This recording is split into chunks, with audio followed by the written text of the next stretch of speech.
2023 Ford Bronco Sport Heritage Limited first test. Worth the premium? Ford's Bronco Sport Heritage models connect the dots back to the original 1960s Bronco with strategic sets of appearance upgrades.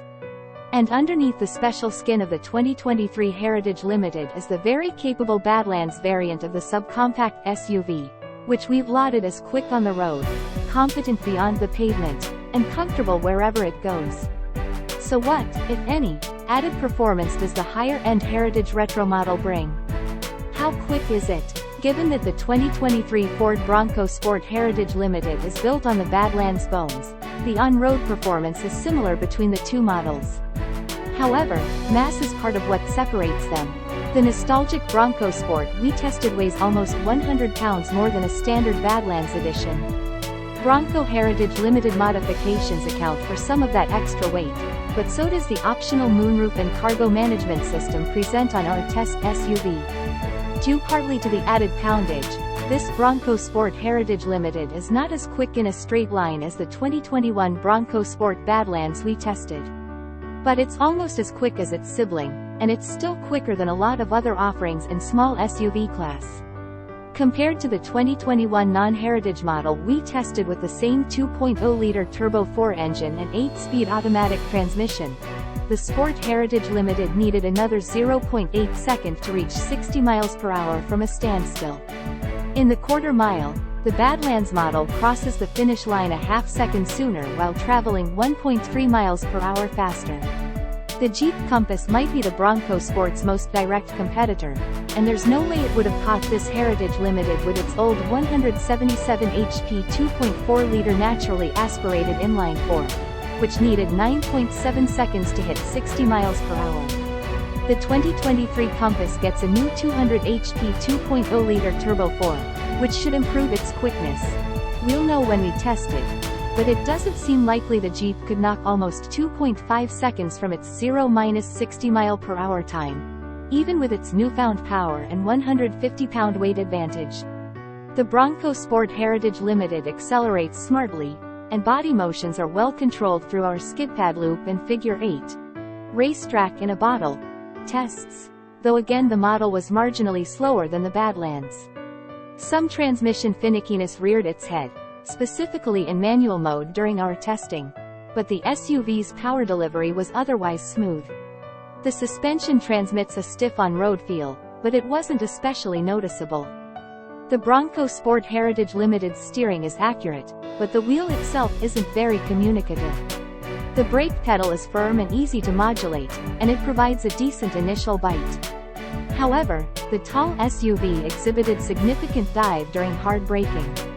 In regular Badlands guise, the Bronco Sport needs 8 fewer feet to come to a stop from 60 miles per hour than does the Sport Heritage, and the 1.5-liter models, which can be lighter by as much as 200 pounds, can stop in 129 feet, an advantage of 2 feet.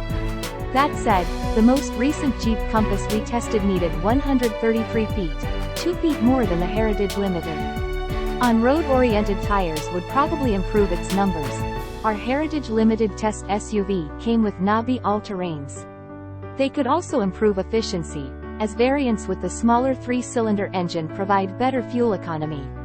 But the Jeep Compass new powertrain gets the best of the trio. It's EPA rated for 24–30 mpg city, highway, a not insignificant 3 and 6 miles more, respectively, than the Bronco Sport Heritage Limited. It's worth noting how capable the Bronco Sport Badlands is when the pavement ends, and how that should transfer to the Heritage Limited.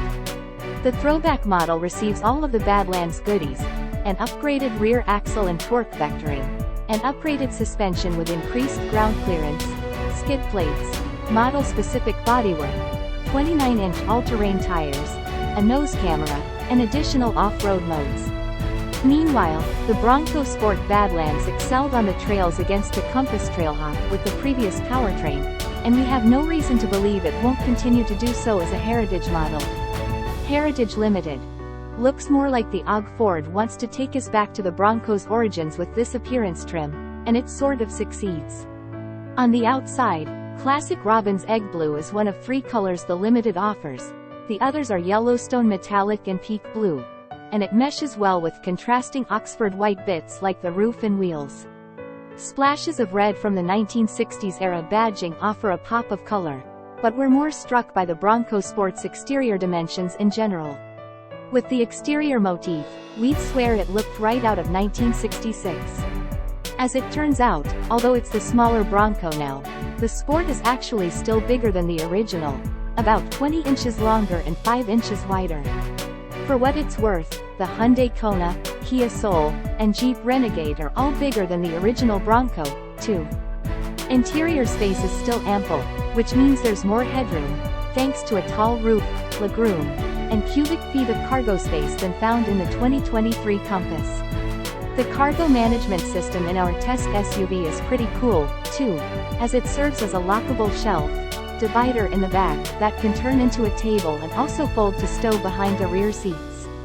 Bummer about the rear doors, though, which seem to only open to about 75 degrees, and the rear entries are on the narrow side to boot. Then again, if you're buying this small SUV, it may not be to haul around more than a couple other people.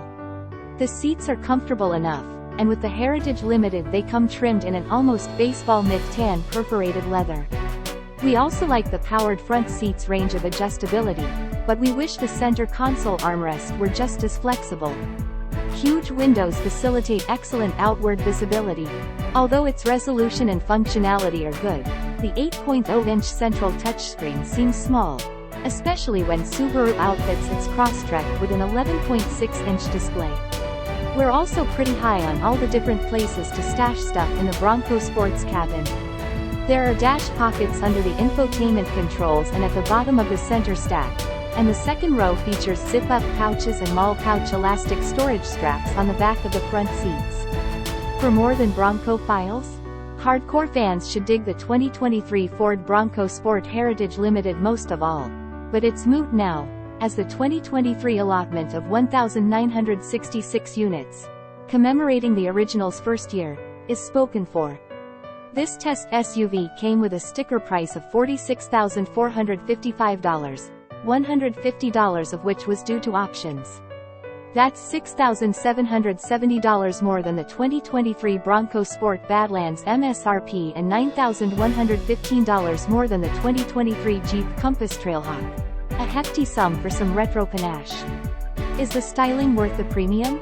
Probably not for most people. But Ford got the nostalgic elements correct here, and they come atop a really compelling small SUV that is arguably better than the Bronco it spun off from. With the 2.0-liter engine, the Bronco Sport has plenty of power. What's more, all variants handle nicely and offer a comfortable ride, and the model's off-road capability is no joke. Although fuel economy could be better and the central screen could be bigger, this is a notably practical vehicle. Heritage model or not, there's lots of style, too. Ultimately, we say get the Heritage Limited if you so desire, but the value proposition is better with standard Bronco Sport models.